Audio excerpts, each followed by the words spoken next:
Your word is a lamp unto my feet,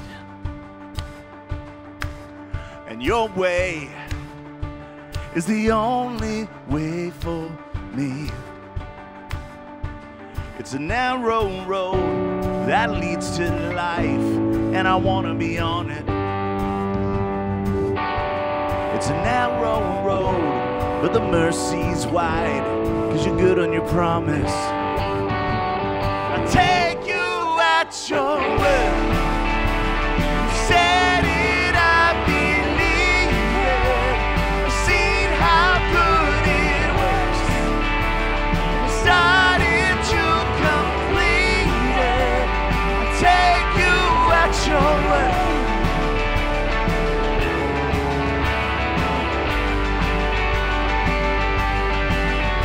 You spoke and the chaos fell in line. Well, I know, 'cause I've seen it in my life. There's a narrow road that leads to life, and I want to be on it.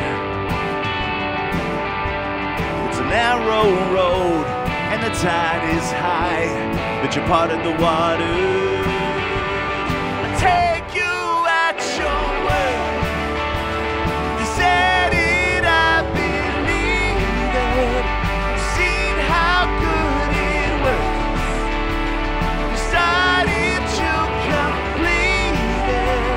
I take you at your word. You said it, I believe it. I've seen how good it works. Started to complete it. I take you at your word. 'Cause you're good on your promise. Good on your promise.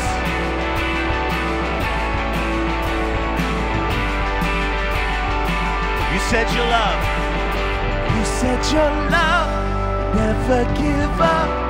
You said your grace is always enough.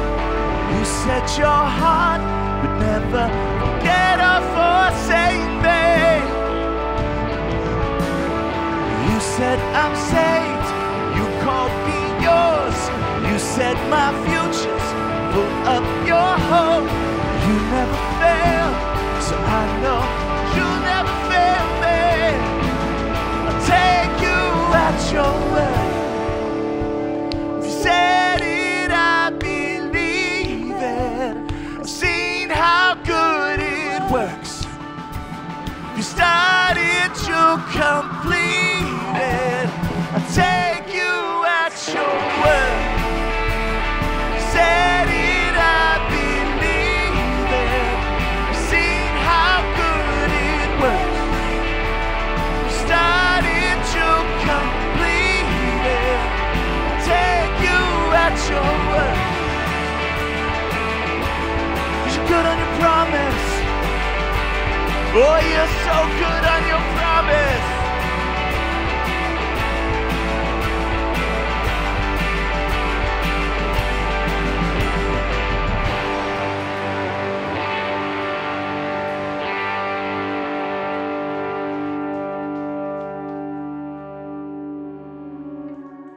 I've seen with my own eyes the way that he works miracles out of the days. It may look like it's over, but he says the word, and suddenly it's overcome. The moment he says it is done, I know that I know it is done. He never has, he never will. My God will never fail.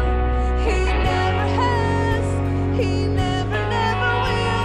My God will never fail. The odds may be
God who's with me.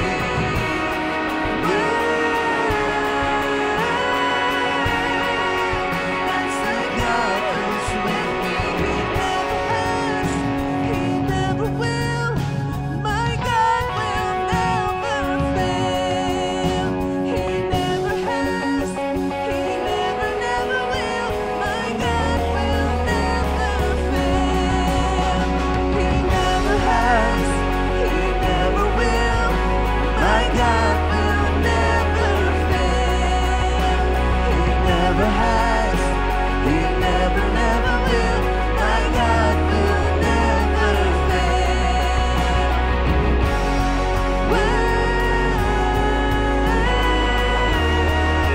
That's the God who's with me.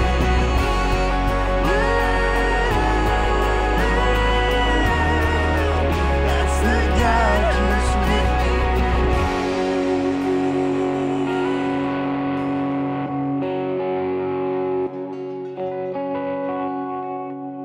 Let's sing that chorus again.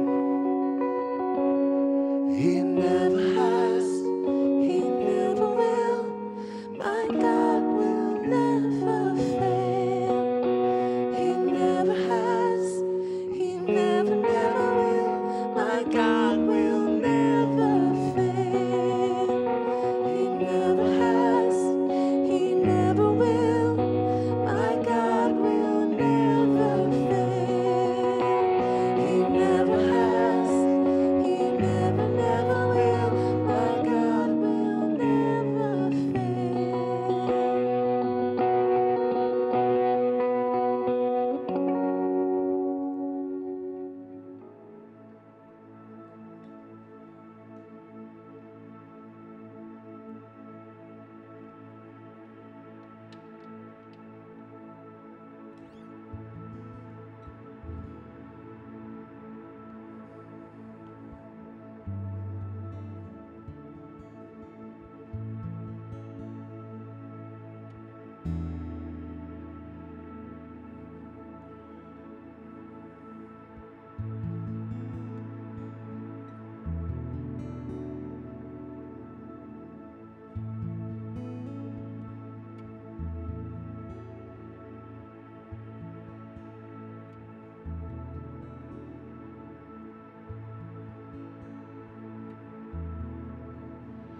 You know, one of the points of what we're doing when we come together each week really is that we would be encouraged.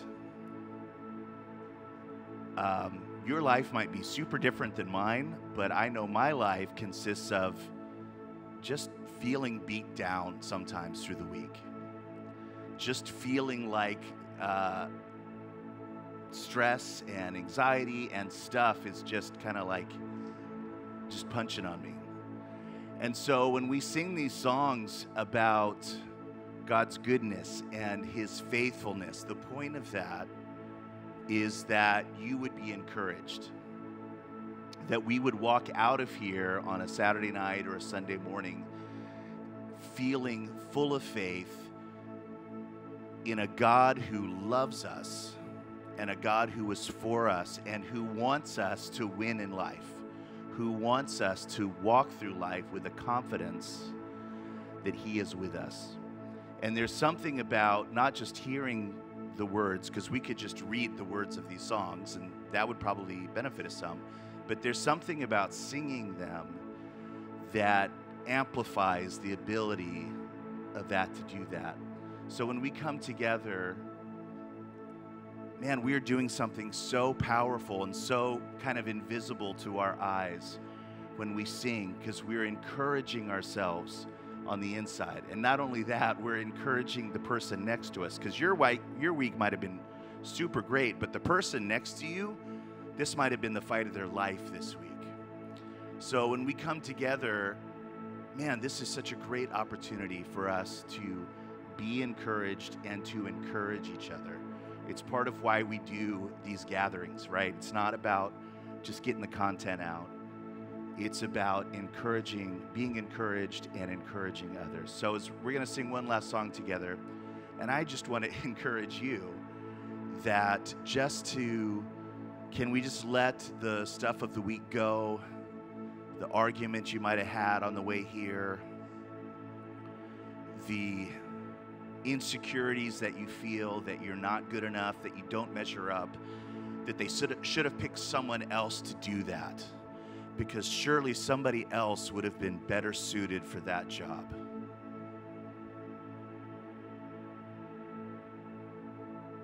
But God picked you. God picked you. Somebody else could have been a better husband or a better wife maybe, but God picked you.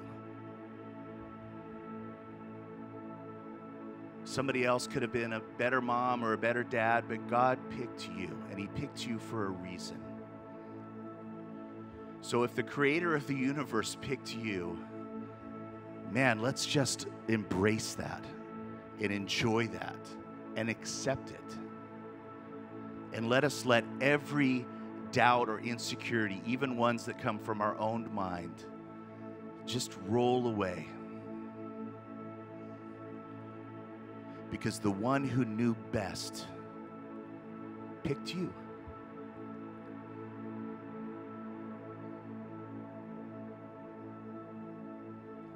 God, thank you so much for seeing something in us that we sometimes don't see in ourselves. God, somehow all of our faults and failures end up blinding us to the thing that you see, the value, the worth, the beauty inside of us. God, today, would you just help us to embrace that, to accept what you say about us, in spite of what we have said about ourselves.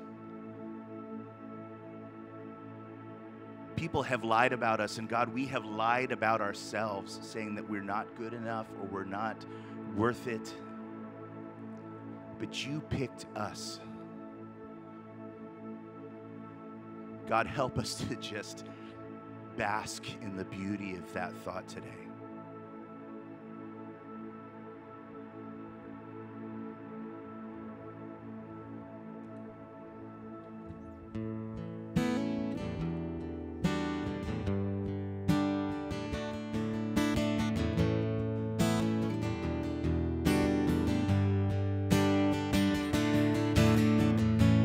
Into the quietness of your grace,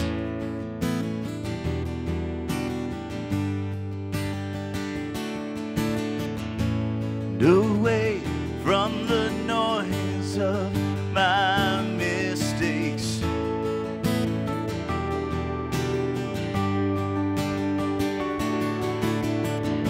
'Cause you lead me in ways that make me whole.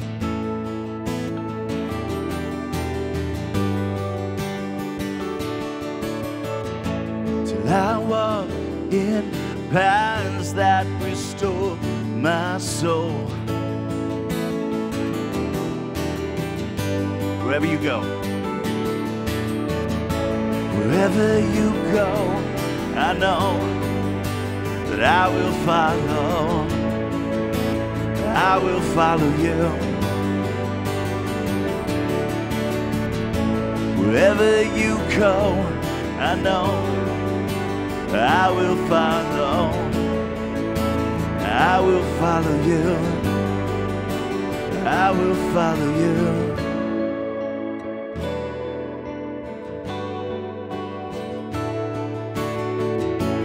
Into the wildness of your grace,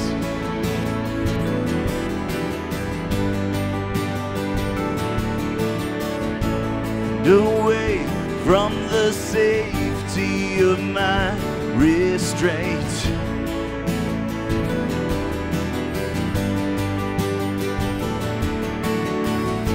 'Cause you lead me in ways that make me strong.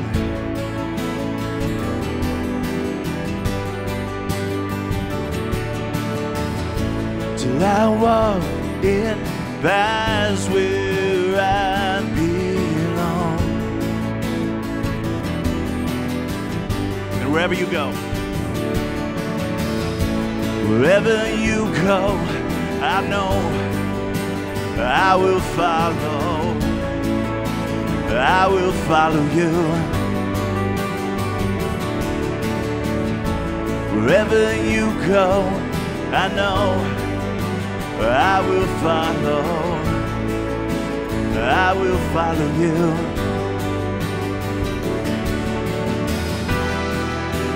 Right here beside you,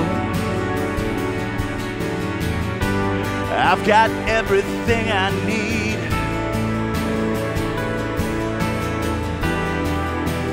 Goodness and mercy following me. Right here beside you, everything I need. Goodness and mercy following me. Wherever you go, I know I will follow. I will follow you. Wherever you go, I know I will follow. I will follow you.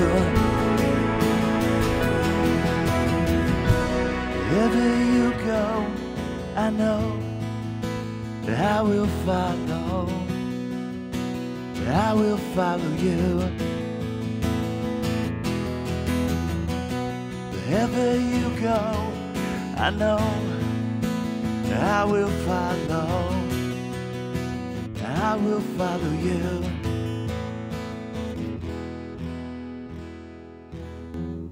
Hey, I want to take a minute just to pray together. Lord, I thank you so much for each person who is here. As we recognize, we are aware of that idea, the noise of our mistakes or the night that we are hoping to pass in our lives right now. And so I thank you for the beauty of what we're doing right now, to be reminded of the truth that we need to know. And I pray that it sinks into our lives. I pray for the encouragement that each and every one of us needs to be filled with your truth, and so we see this world the right way with the right perspective. I pray for that courage to face the different trials or the things that we're facing in life right now, to fill us in every way that we need it. I pray for joy. I pray for hope. I pray for your peace to come over all of us in a way that we're able to sense your nearness in our lives. And I pray that collectively and individually, you would help us to follow you as best as we possibly can and meet us right where we are. And we ask this in Jesus' name. Amen. Amen. Well, welcome to Terra Nova. Good morning. Good morning. Morning. All right. Everybody had coffee. My name is John, and this is Scott. Hey, we are so glad that you're here. And before you take a seat, we want to give you a chance to say hi to somebody around you. And as you're taking a seat, say hi and then ask them, hey, what's been a highlight of the past week for you? Go for it.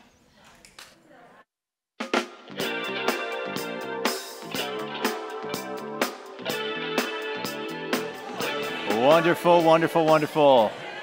Well, again, we want to welcome you all to Terra Nova. Hopefully you had some great highlights of the past week, and we are so glad that you're with us right now on a beautiful Saturday evening. Hey, if you're watching online, thank you for joining us. Great weekend to be here. A lot of things going around Terra Nova. We've actually got a group up at the Orange County Rescue Mission's Village of Hope right now. And then we also, this weekend, we've got 100 women at our women's retreat. And so that's taking place. But you're here, and that means it's going to be a great time with us tonight. And awesome. So we are so glad that you're here. If you're newer to Terra Nova or you're a guest with us, thank you for hanging with us. I hope you just have a warm experience with us and really enjoy the things that we are doing today. And probably on your way in, one of our guest service teammates handed you one of these programs, which this is great just to be able to pull out, see some of the things that we've got coming up. In fact, you might pull out this flyer, and you'll see that the next few weekends, we've got a lot of great things. We've got a barbecue happening next weekend. The weekend after that, Cinco de Mayo, we got a taco cart that's going to be out there. And then Mother's Day weekend with lots of fun stuff, including some great food that's happening. But as you're looking through that program, really the place to start is the back flap which is right here. We call this the Connect card. So one thing that we love about our culture in Terra Nova is that every week you guys fill these out. So if you guys want to take a moment and rip this off, share as much as you're comfortable with. We love receiving these. Any prayer requests or something incredible that God's been doing in your week, please write it down. We would love to get to know you and that. Yeah, absolutely. So I love hearing from everybody every week. Again, if you're a guest, thank you for being with us, and we love to hear from you as well. And you could spend a couple minutes working on that Connect card, and we'll grab that from you towards the end of our gathering. And I pulled out this flyer with some of the great things that are coming up in the weeks to come. On the other side of that, you'll see this event that we're talking about. We actually wanted to spend a couple minutes sharing about this event. It's called Kids Feeding Kids, and we are pumped for it. It's happening next month, May 17th and 18th. And it is a great opportunity for us to come together and do something together that we would never be able to do individually or on our own. And so what it looks like is we are going to raise the money to purchase 100,000 meals, and then we're going to spend a Friday evening and a Saturday morning out in our parking lot where we get to package those all together, and then those are sent out to an orphanage in Zambia. Again, stuff that I would personally not be able to do on my own. I don't think you would be able to do on your own as well, but together we can do that all together. And as we've been saying the last few weeks, this is a great opportunity for every person of every age to come. You can invite friends, family members, kids doing that with their parents, sports teams, and all of that. But the big thing to know today is really just to have this on your radar because it's an event you do not want to miss out on. And with that being said, Scott, that was actually one of my first experience here at Terra Nova was Kids Feeding Kids. So if you guys look, what a beautiful community, right? One of my favorite memories is I'm at one of the tables and I'm just serving next to like a 4-year-old and then the grandpa and the whole entire family. And it's such a beautiful picture of what heaven is like. And I love that we could do that as a community. And it's just beautiful to just have fun together and all of the beautiful things that happen. And what a purpose that we get to do that together. Yeah, so like I said, now is the time to kind of figure out, hey, which of these times, or maybe even both, am I going to jump into? And so if you've got the flyer and you want to scan the QR code, that'll take you to our website where you can let us know, hey, here's the time I'm planning on coming out. Again, we have a Friday spot that's going to be happening 6 to 8 p.m., and then Saturday morning, 9 to 11. You could do either of those. You could do both. But we'd love to have you just kind of have that on your calendar and figure out which time you're going to jump into and whether you want to sign up using that QR code or stop by the table in the lobby on your way out. Just make plans to be there. Begin thinking about who you might invite as we do this together coming up next month. And so we are looking forward to that. We're looking forward just to these great weekends that we've got coming up. But once more, thank you so much for being with us today. And right now, we're going to jump into part 4 of our series, The Big God Questions.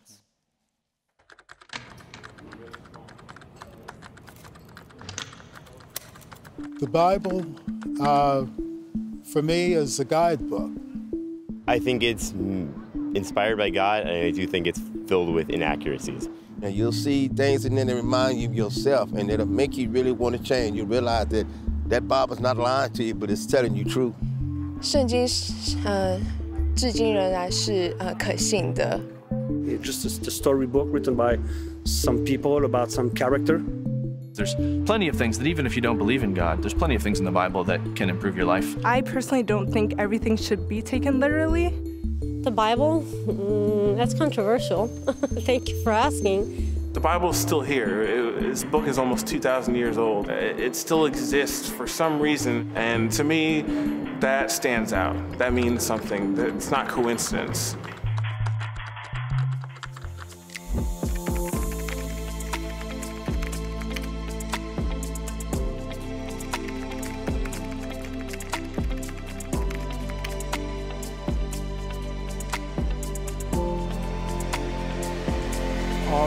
All right. Well, hey, good evening. How you guys doing? On a women's retreat weekend, Village of Hope weekend, and there's still people here, so that's amazing. That's great. And we are in part 4 of our series, The Big God Questions, the most Googled questions about God, faith, and Christianity. And it's week 4, and so far we've talked about this first question, who is or who was? Some might prefer asking who was Jesus. And we discussed that on Easter weekend. And that is like a real game-changing question, I believe. But then we backed up a second and said, well, wait a minute, let's talk talk about the existence of God. Is there a God? And then last week we talked about the number one most asked question, and honestly the most difficult to answer question, and that is why, if there is a God, why, oh why, is there so much pain and suffering in the world? And throughout this series, as we've talked about these questions, we've consistently gone back to a collection of documents and texts that are thousands of years old, some of them as much as 3,500 or more years old, known as the Bible, which raises a question: why? Like, why would we do that? Why would we, or why would anyone in a modern educated world take these kinds of documents so seriously? Like, hasn't the Bible been proven historically inaccurate time and time again? And aren't there this long list of contradictions and mistakes that are found in the Bible? And aren't the stories of Jesus filled with legends and myths that accumulated over the course of 300 or 400 years? And wasn't the Bible altered through the course of history, and it was changed and shaped to reflect the entrenched beliefs of the people who were in power at the time, actually excluding certain documents to solidify their positions? How can how can we take the Bible seriously?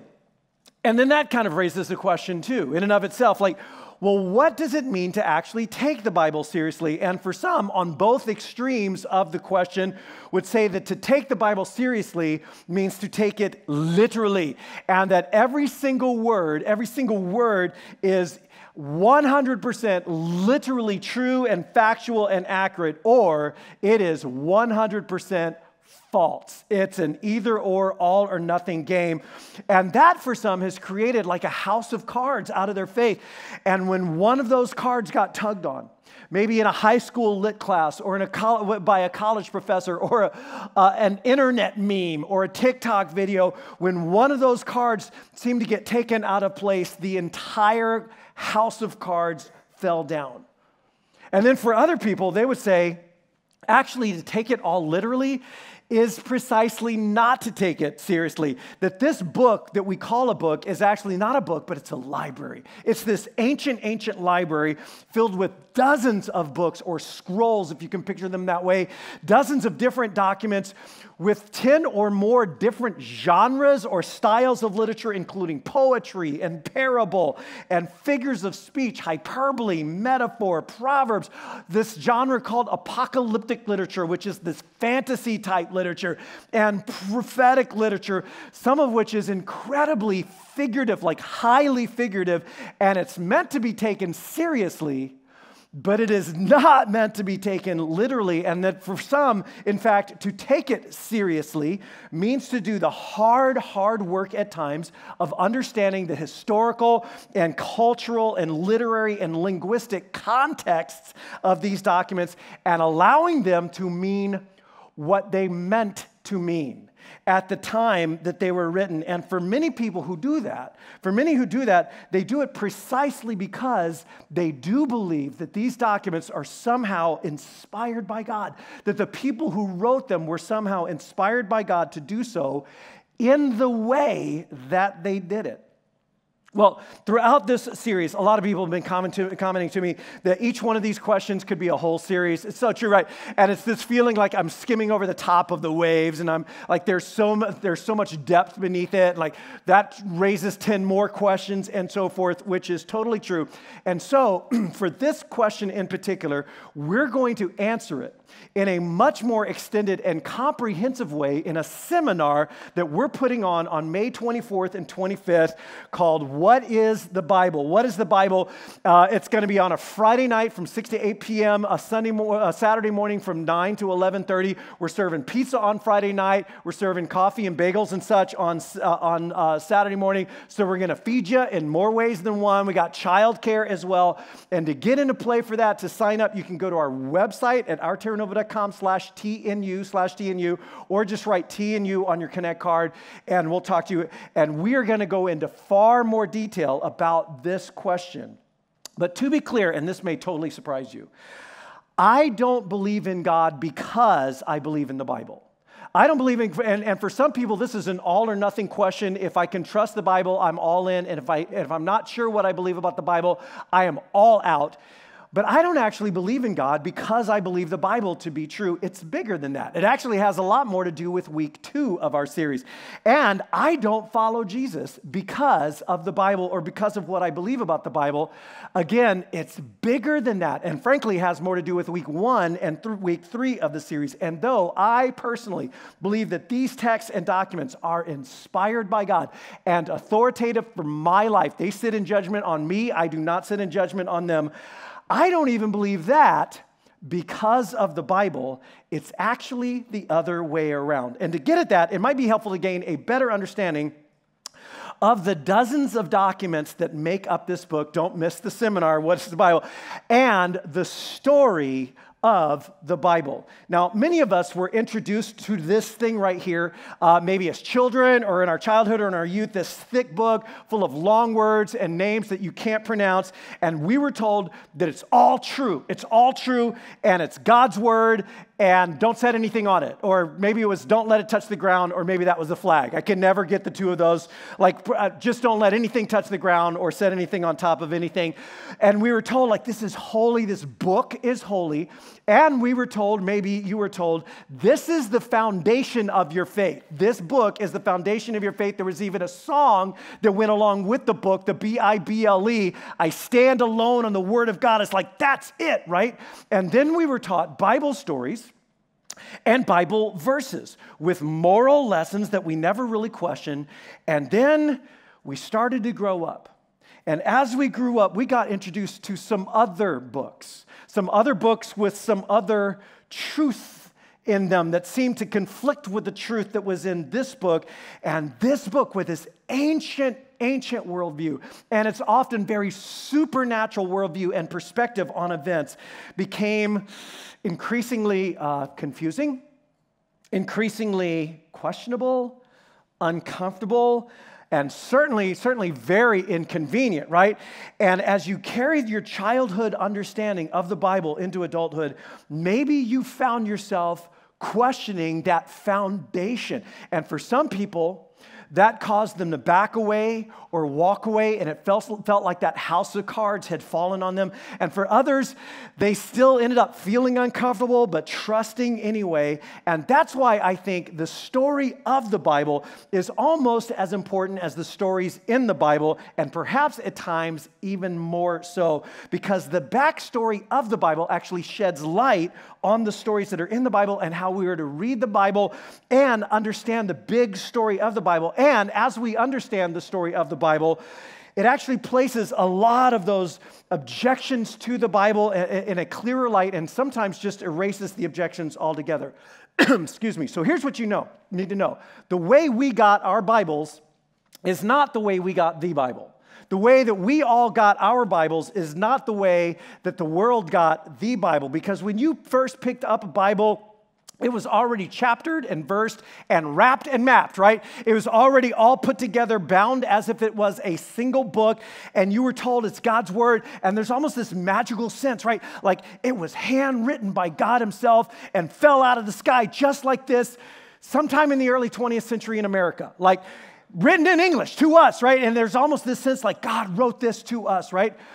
But that is not the way the world got the Bible. You might be surprised to discover that the story of the Bible does not actually begin in the beginning.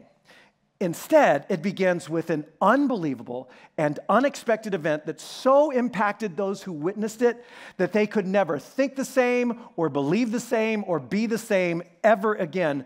The story of the Bible begins on a Sunday. But in order to appreciate what happened Sunday, you really got to know what happened Friday night. On Friday night, a first-century Jewish rabbi from a backwater town called Nazareth, whose fame had swept the nation, whose followers had come to believe that he would be the deliverer, the warrior king, the Messiah, as the ancient prophecies had foretold, was crucified by the Romans and hung covered with blood and shame on one of their horrid torture devices. And Jesus was dead.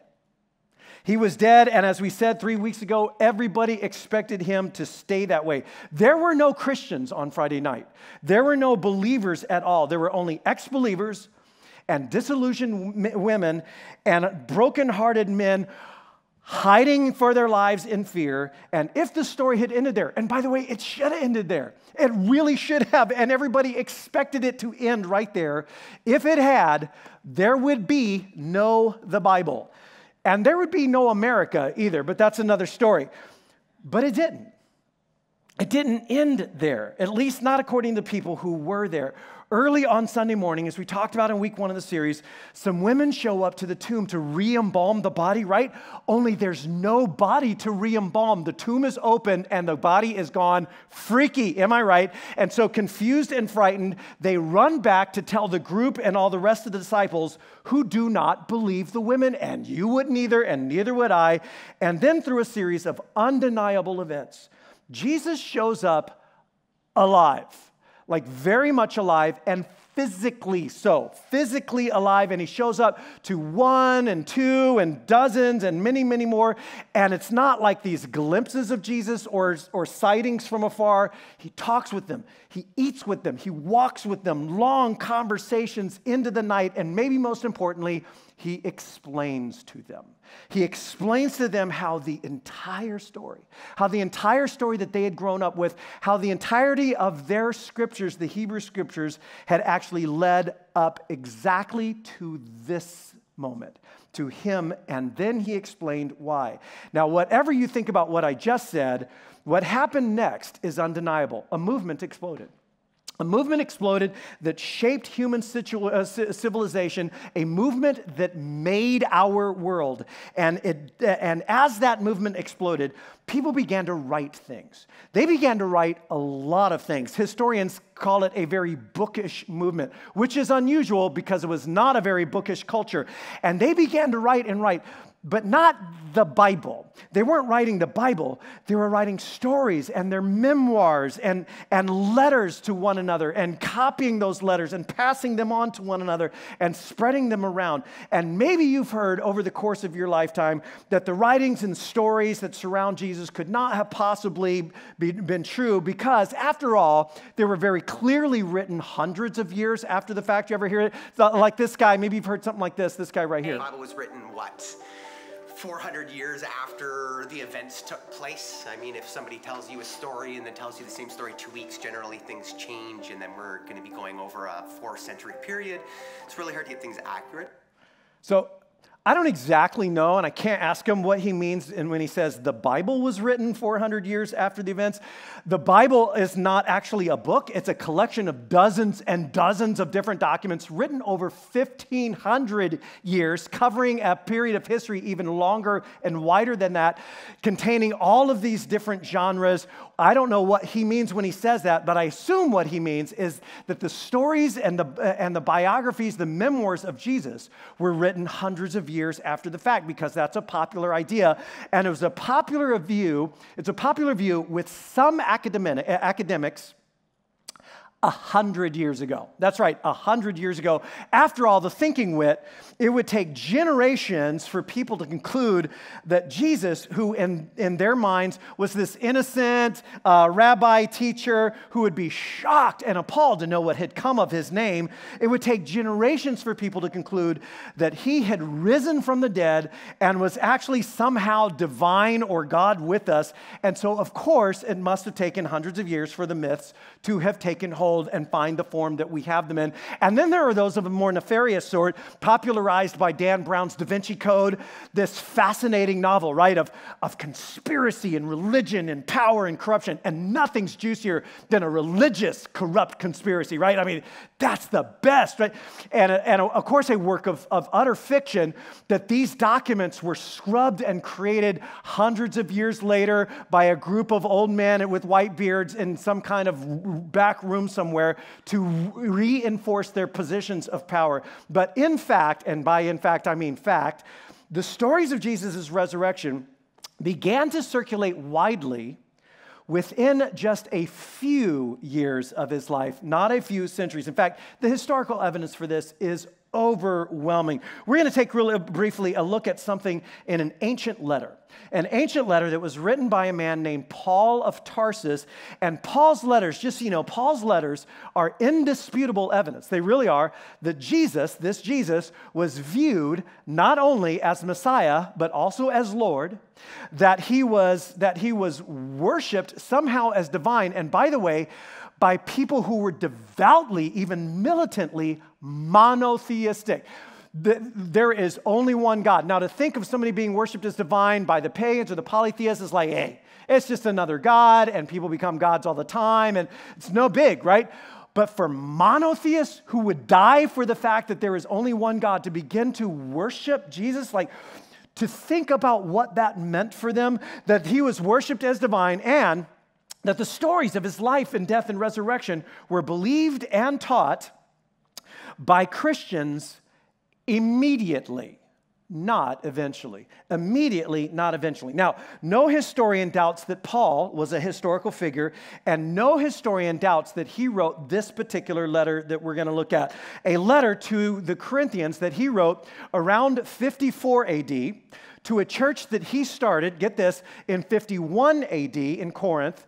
And he's reminding them and referring to a visit that he had to Jerusalem in 36 AD, 3 years after he became a follower of Jesus in Damascus in 33 AD, which was just, count them, 3 years after Jesus' death and resurrection in Jerusalem. And here's what he writes in this letter. He writes this: "Now, brothers and sisters, I want to remind you now in 54 AD of something I told you 3 years ago in 51 AD. I want to remind you of what I passed on to you, what this good news I proclaimed, for what I received in 36 AD and quite probably in 33 AD in Damascus, I passed on to you in 51 AD, that Christ, the Messiah, died for our sins." Now, no one disputes that Jesus died, and really no one even disputes that he was crucified. But get this, from the beginning, not centuries later, the followers of Jesus, known as disciples at the time, not Christians, believed that the Messiah's death was somehow meaningful for us. Now, that's a crazy thought. Why would anyone think that? That it was actually somehow meaningful for us, that somehow through his death, something called sin, everything that's messed up in us, has somehow been lifted off of us. And they came to that conclusion as they read and reread their own Hebrew scriptures now through the lens of the crucifixion and resurrection, and saw that the whole story had actually been coming to this and had been coming to him. That he was crucified, or that he died for our sins according to the scriptures, and that he was buried. That's no surprise. And hold on, he was raised on the third day, and here's this line again, according to the scriptures. And that he then appeared to Cephas, which is Peter's Aramaic name, and it's interesting that he uses that version of Peter's name in this context, and to the 12, whom Paul had met in Jerusalem in 36 AD and heard all of their stories and their personal eyewitness accounts. And then he goes on. He says, and after that, he appeared to over 500 of the brothers and sisters at the same time. In other words, these aren't isolated events. Hundreds of people can testify to the truth of this because they are still alive. And of course they are. It's only been 25 years, right? Though some have passed on. And he's saying, hey, I've talked to them, and you can talk to them too. And then he says, and then he appeared to James, the brother of Jesus, and well known in history as the leader of the Jesus movement in the city of Jerusalem, and then to all of the apostles. And oh, by the way, last of all, he appeared to me. I too am an eyewitness. And all of this is from one short excerpt from one of many letters that are written by Paul during the same time period that historians do not question, between 50 and 65 AD, in addition to numerous other letters that other followers of Jesus were writing at the same time as well. And so, virtually no historian, whatever you think of Jesus, you just need to know that virtually no historian questions that within his lifetime, within the lifetimes of the first followers of Jesus, pretty much everyone, okay, hyperbole, but pretty much everyone had heard that on Sunday, Jesus had risen from the dead, And many, many, many people had believed that in dying and in rising, something of cosmic significance had actually happened for us. That God's Messiah had come to do something for us that we could never do for ourselves. Not because the Bible told them so. Not because the Bible told them so, there was no the Bible. The Bible did not exist, but because of eyewitness testimony and personal experience and eyewitness experience and their deep, deep reflections on the Hebrew Scriptures. And so, again, whatever you think of that part, a movement exploded. And this part is historically verifiable from east to west, north to south, into Africa, and east into Arabia, and upwards into what would be southwestern Russia at this point in time, and then west into Europe and in Rome. A movement exploded within the first 3 decades, within 30 years. And as people traveled with this news, letters and stories and memoirs began to be written and to circulate within decades of Jesus' death. In fact, one of these documents is written by a first century doctor named Luke. Luke, who, by the way, was not Jewish and was not one of the original followers of Jesus, but he became a disciple or a follower of Jesus and a companion of Paul of Tarsus, who we just quoted. Luke knew Peter, he knew John, he knew Mary, the mother of Jesus, had conversations with her. How'd you like that? Luke knew Cleopas, get this, Joseph's brother. In other words, Jesus is what he called him, his stepdad.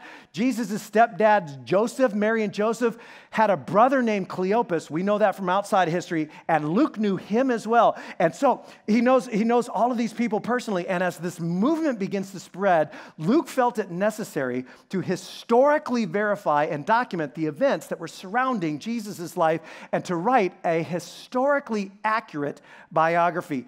And the reason why he feels the need to do this is that many people are now beginning to follow Jesus who hadn't been there. They weren't there. They hadn't seen it with their own eyes. They hadn't heard everything for themselves. And among them was a wealthy and powerful spiritual seeker named Theophilus.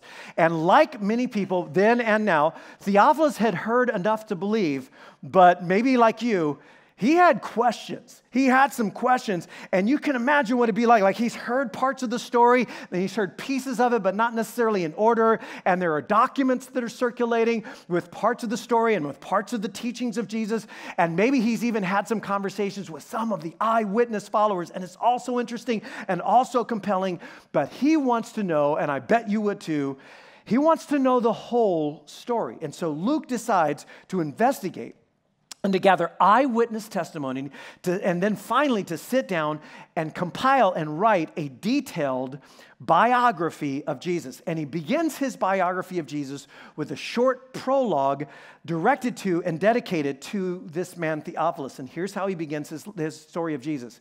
Many have undertaken to draw up an account of the things that have been fulfilled among us. Among us, meaning this was during our lifetimes, Theophilus. And historians think Luke's probably writing sometime maybe in the 70s AD. Some people think it was quite a bit earlier. Nobody thinks it's much later. In fact, no historian dates any of the 4 biographies of Jesus that we have in what we call the New Testament outside of the first century. No historian does. And Luke, writing perhaps sometime in the middle 70s AD, he tells us at the outset of his biography of Jesus that he's not the first one to do it. He's writing sometime in the 70s, but he's not the first one, that there are actually many, that's crazy, many other documents and many other accounts of this story, which is so unusual. It's hard to overstate this. Not many events in all of ancient history were documented and written about by multiple sources at the same time. That just never happened, let alone biographies of people, and certainly not within the lifetimes of those events. We have, I don't know if you knew this, we have more documentation about the life of Jesus than we do about the Roman emperor at the time of Jesus, Tiberius Caesar. We know more, there are more people writing about Jesus than there were Tiberius. That's crazy. In other words, by the time that Luke's writing, in the early mid-70s perhaps, he's aware that there's other source material, there's other source material circulating, that there are people who are collecting the teachings and stories of Jesus, one of whom was most likely that he knew of, a man named Mark. We'll come back to him in a second. And so he says, many are doing this just as, he goes on, just as these stories, these accounts were handed down to us by those who were from the first. Those who were there, the first generation of followers of Jesus who were eyewitnesses and servants of the word. Now, Luke is not an eyewitness, but here's what he's saying. I've met them, I've talked to them, I have investigated. I have carefully investigated, which, by the way, is exactly what you would expect an ancient biographer to do. They would investigate the story. And so Luke has already, we know this, has been traveling these regions, beginning with Paul, at least in the 50s AD, meeting with eyewitness followers for decades. He, in fact, names his sources many times in his biography. And though he compiles the account fully, maybe in the mid-70s, it is clear that he has been accumulating and working with material for years. Like the source documents go back far earlier than that. And we have reason to think that he's actually traveled to locations. He's put eyes on the ground because his topography and his geography and his sense of the local customs and feel is incredibly accurate, that it suggests like a firsthand experience of those regions. And he says, and I've done all that, I love this, so that you may know the, say this word out loud with me, the certainty. What does he want him to know? I want you to know the certainty of the things that you've been taught. It's like, hold on, red flag right there. Luke, we don't need to know certainty. That's what faith is. Faith is just believing what you don't know. It's having faith in faith. That's what it means to believe. And Luke, I think, would look sideways at us when we say things like this and go, who told you that? Who told you that faith is the absence of evidence? I want you to know the certainty of this story. I'm not passing on hearsay. I'm not Theophilus. I'm not going to tell you to just believe and have more faith and stop asking those pesky questions.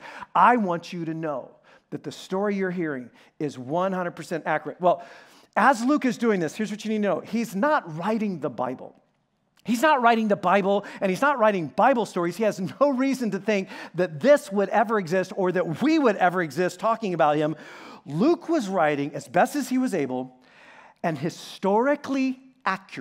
historically accurate biography of Jesus, whom he believed to be the fulfillment of an ancient hope, and is recording and narrating his life and his teaching, and especially his surprising death and resurrection. And then he writes a second volume that actually includes himself, that he is an eyewitness for parts of it, known as sometimes the Book of Acts, or the Acts of the Apostles is the longer version of the title. And it's especially in Luke's second volume, as he traces the expansion of the Jesus movement around the northeastern rim of the Mediterranean, from Syria, Antioch in Syria, through modern-day Turkey, and then into Greece, and finally into Rome. It's in this second volume that he really shows off his chops as a historian. And though 100 or more years ago, it was kind of fashionable to eye roll sometimes at Luke's very specific details that he includes about names and locations and places and the titles of that people held in those towns and cities and regions. And it was kind of like, and the area's complex. There are all these different ways that Rome ruled their provinces. And so there are many different titles, and Rome was always changing its mind. And so the titles actually changed from generation to generation. It would be impossible to nail this, not in real time. And so it was kind of like, that's not what that guy was called, and that's not really where that is. But then as archaeology and historical research has dramatically increased our knowledge of those regions and that period of time, Luke's accuracy has been so consistently vindicated that it's really quite legendary. Luke is known to historians as an incredibly accurate historian. But, as I said, Luke isn't the only one even writing this. There are, according to him, many. In fact, we know of one of the many. A writer in the early 100s named Papias tells us that a man named John Mark, who we know of from the story, became Peter's translator in Rome, and that he records Peter's own personal account, Peter's memoirs, if you will. And he does so before Luke writes by maybe 10 years. And then Matthew is writing another full-length biography around the same time as Luke, and he's focusing a lot more on the teachings of Jesus. And then later, after Luke, John, who history tells us was the last of the living OGs, like the last of the living original followers of Jesus, he writes towards the end of his life, sometime in the late 80s or early 90s AD, a biography of Jesus as well. 4 full-length biographies. This is crazy in the ancient world. And as this message and this movement grew, I mean, think about this. For thousands of people, and then tens of thousands of people, and then hundreds of thousands of true, like, followers of Jesus, that was all they knew. And that was all they had. There was no the Bible. Maybe their community, never probably them alone, but maybe their community, because these documents are expensive and they're valuable and they're hard to get.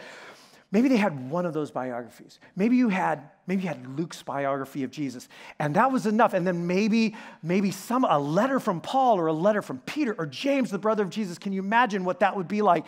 And then as people traveled, and history tells us that the early Jesus movement was remarkably mobile in a period of time where people were not known for their mobility.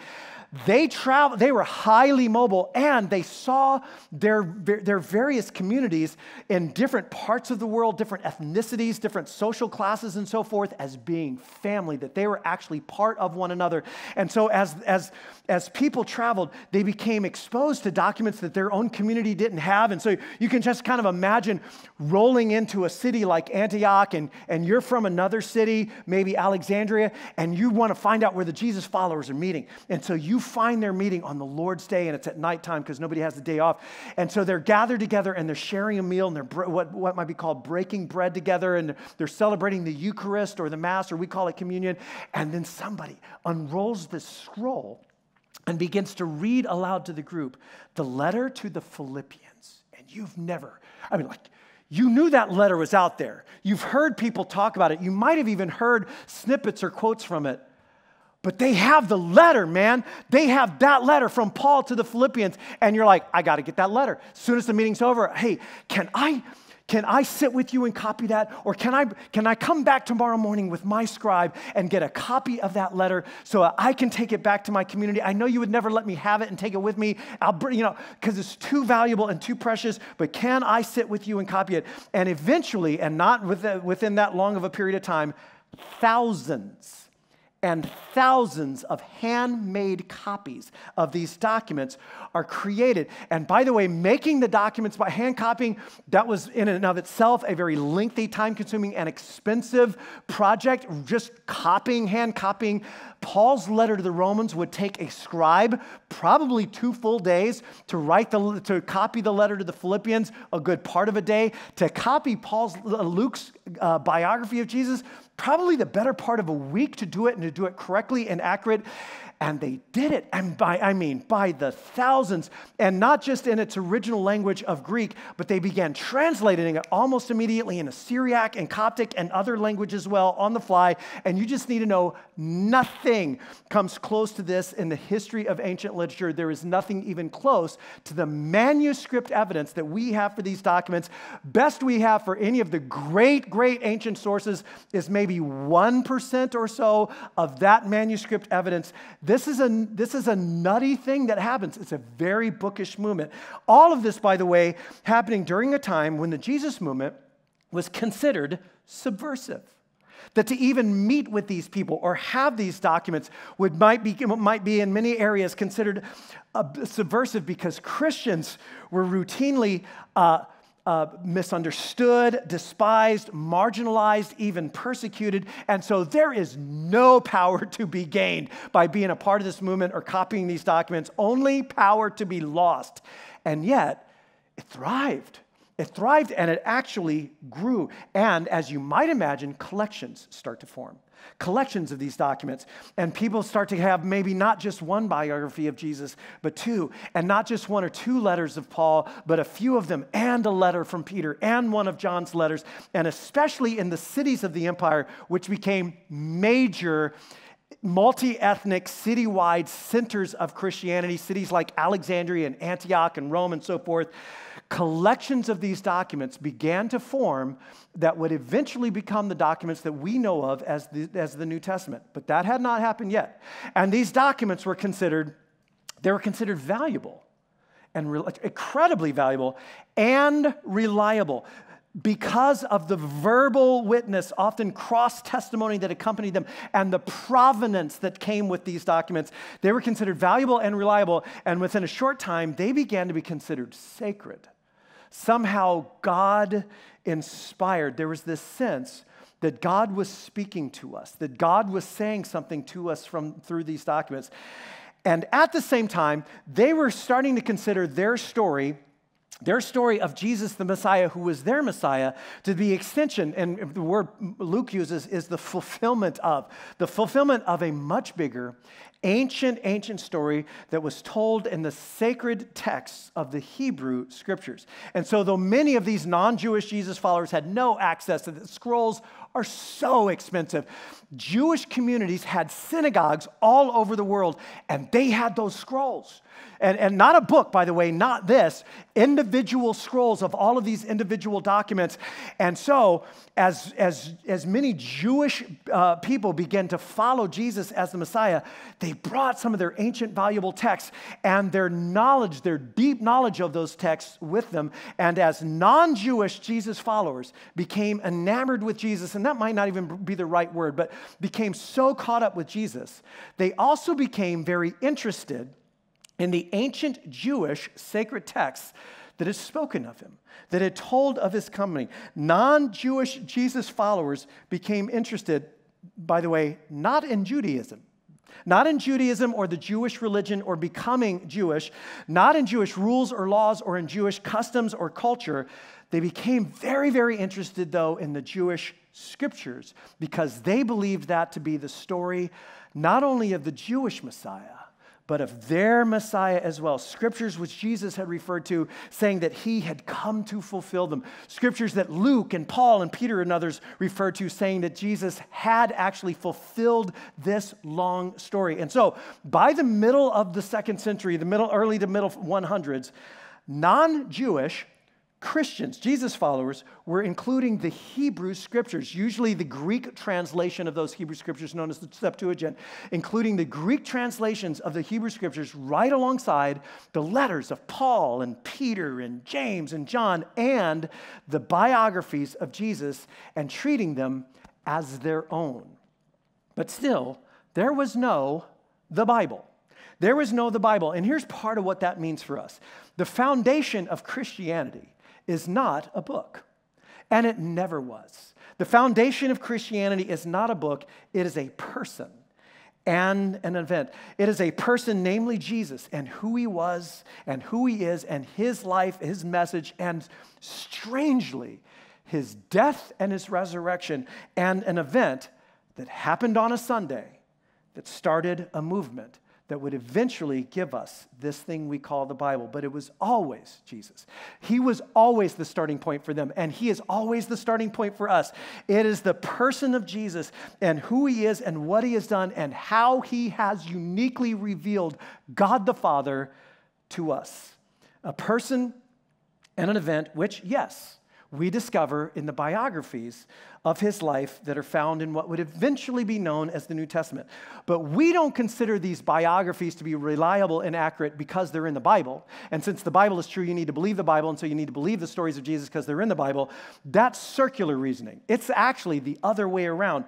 They would eventually become the cornerstones of what would become the Bible, precisely because they were considered reliable and accurate when they were written and quickly considered sacred and inspired by God, that God had done something new in this world. And so, for hundreds of years before there was ever the Bible, the Jesus movement grew.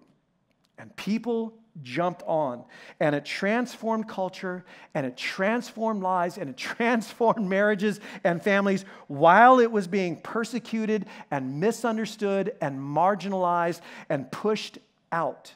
And then, in 312 AD, at the Battle of Milvian Bridge, Constantine defeated Maxentius, leading to him eventually becoming the undisputed emperor of the Roman Empire. Now, what you may not know is that Constantine's mama was a Christian. Constantine's mother was a Christian when it was illegal to be a Christian. Constantine's mom, of course, she's super high echelon, so she's not going to get killed. But back in the day when Christians were being killed by Diocletian in the early 300s, Constantine's mother was a Christian when there was no power to be gained, only power to be lost. And many of the upper echelons of Roman society had become followers of Jesus as well. And so Constantine would eventually say that before this battle right here, he had a vision that led him to adopt Christianity for himself. Now, whatever you may think of his vision and whatever you may think of his conversion, a year later, in 313 AD, he issues the Edict of Milan, which is not an edict that makes the Roman Empire Christian, quite the reverse. It is actually a declaration of religious tolerance. It's a declaration of tolerance, meaning that it officially ended persecution of all religion, including Christians. And it returned the property and the lands that had been taken away from Christians back to them. And most importantly, it enabled Christian leaders and scholars and scribes to work and study and even gather out in the open publicly without fear of having their precious, valuable documents taken away. And the stage was finally set for the collection and the production of the world's very first Ta Biblia, meaning the books. And that's at least part of the story of the Bible. But there is oh so much more story to be told, and we will pick it up right there at the seminar that we're putting on May 24th and 25th called What is the Bible? I hope you'll come. You can sign up on your Connect card or on the website this week. Now, next week is another really great question, and it's this one. Isn't Christianity too exclusive? I mean, I kind of feel a little like, isn't it a little too exclusive to suggest that this way is somehow right? Like this is the right way? Does that even feel right? I mean, what about diversity? And what about many other paths to God? What about that? Another great question to think and talk about, and we will think about it and talk about it next week. Plus, we're having one of our world-famous barbecues after all 3 services out on the patio, and so I hope you'll join us next weekend for part 5 of our series, The Big God Questions. Let me close this in prayer. Heavenly Father, I just want to thank you that you love us so much that you want us to know who you are. You love us so much that you reveal yourself and you reveal your character to us in so many ways through nature around us and through the writings of those that you've inspired, but especially how you revealed yourself personally to us, entering into this fallen world yourself, entering into the hell that we created and becoming a part of it, taking that upon yourself to lift something off of us that we could never take away for ourselves. I want to thank you that in so doing, you've revealed who you really are. You've let us see your truest character. And with that, I want to say again and again, I want to follow you. I want to follow you anywhere you take me, anywhere you lead me, and I think many of us would throw our name in that hat as well. And if you're in a place where you're like, I just don't know yet, I want to invite you to pray. Heavenly Father, if you're there, if that's true, I ask that you would reveal yourself to me. And if you do, I will take it seriously, and I will follow you as well. And I pray that in Jesus' name. Amen. Amen. Thank you, John, and thanks so much for being with us. I love this series. I love the content that we're going into tonight, and looking forward to the What is the Bible seminar. I'm really looking forward to even next weekend's message, and so love to invite you to come back next weekend. As John mentioned, we've got the barbecue as well, and so that's a great opportunity just to invite some people in your life that go, you know what, they would really dig what we're doing here. Great topic for them, and so let's just kind of be open for that as we're heading out in this week. But as we're winding down right now, a couple last things is we mentioned that Connect card a little bit earlier. Anything that you're going through that you go, you know what, I'd love to have somebody praying for me.